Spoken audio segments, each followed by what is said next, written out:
बार बार अदानी के मुद्दे को लेकर घेरते हुए सरकार को जमकर हमला उनकी ओर से बोला गया है, लेकिन यकीनन उनके सामने दो तरह की चुनौतियां हैं।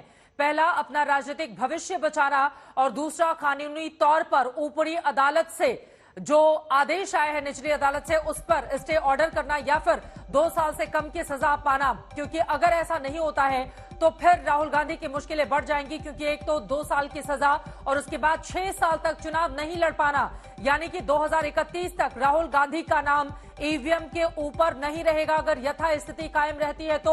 और यही कारण है कि लीगल टीम काम कर रही है। राहुल गांधी की ओर से भी इसका जवाब दिया गया। जब कुछ लीगल सवाल उनके सामने आए तो उन्होंने कहा लीगल टीम काम कर रही है, आप उनसे ही इस सवाल का जवाब लें। लेकिन राजनीतिक सवालों का जमकर जवाब देते हुए राहुल गांधी यहां पर नजर आए।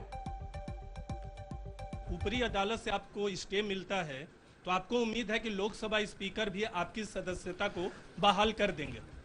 मुझे उम्मीद में कोई इंटरेस्ट ही नहीं है। चाहे मुझे सदस्यता मिले ना मिले, मैं अपना काम करूंगा। अगर ये मुझे परमानेंटली डिस्क्वालीफाई कर दें तो भी मैं अपना काम करूंगा। अगर मुझे रीइंस्टेट कर दें तो भी मैं अपना काम करूंगा। मुझे कोई फर्क नहीं पड़ता मैं पार्लियामेंट के अंदर हूं या बाहर हूं, कहां हूं। मैंने आपसे कहा मुझे अपनी तपस्या करनी है, मैं उसको करके दिखाऊंगा। आपके लिए नहीं, अपने लिए। राहुल गांधी को आप सुन रहे थे, मुझे अपनी तपस्या करनी है आगे के लिए भी, और मैं यहां पर लोगों की लोकतांत्रिक आवाज को बचाने की कोशिश कर रहा हूं। राहुल गांधी की ओर से प्रेस कॉन्फ्रेंस में ये बातें कही गई, जो बड़ी बातें ओबीसी के अपमान पर कहा कि ध्यान भटकाने की कोशिश है। हम सब एक समान है। भारत जोड़ो यात्रा के दौरान लगातार मैं इसी बात का जिक्र करता हुआ दिखाई दिया आपको। मैं जेल जाने से नहीं डरता। राहुल गांधी की ओर से प्रेस कॉन्फ्रेंस में यह बयान दिया गया है। आपको बताते चले अब से कुछ ही देर के बाद अब भारतीय जनता पार्टी की भी प्रेस कॉन्फ्रेंस होगी। उसमें क्या जवाब दिया जाता है बीजेपी के ऊपर लगे, सरकार के ऊपर लगे आरोपों पर, यह देखना महत्वपूर्ण रहेगा। राहुल गांधी ने और भी कई सवालों के जवाब दिए हैं, उनकी महत्वपूर्ण बातें सुनिए। जब विदेश में जाके भाषण दिया तो उन्होंने कहा माफी मांग लेते। अभी कहा कि कोर्ट में आपसे कहा गया माफी मांग लेते। तो जब ये लोग कहते हैं राहुल गांधी माफी मांग लेते, तो राहुल गांधी क्या सोचते हैं?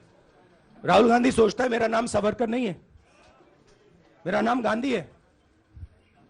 गांधी किसी से माफी नहीं मांगता। और मैंने कहा पार्लियामेंट हाउस में, कहा कि भैया मुझे बोलने दीजिए ना, एक बार तो बोलने दीजिए। 2 बार चिट्ठी लिखी, तीसरी बार मैं पर्सनली स्पीकर से जाके कहता हूं, स्पीकर सर प्लीज, आप डेमोक्रेसी के लोकतंत्र के आप प्रोटेक्टर हैं, मुझे बोलने दीजिए। मुस्कुरा के कहते हैं भैया मैं तो नहीं कर सकता। आप नहीं कर सकते तो कौन कर सकता है?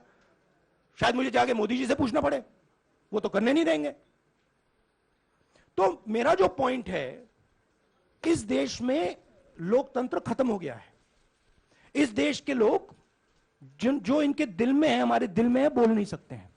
इस देश के इंस्टीट्यूशंस पर आक्रमण हो रहा है। और उस आक्रमण का मैकेनिज्म क्या है?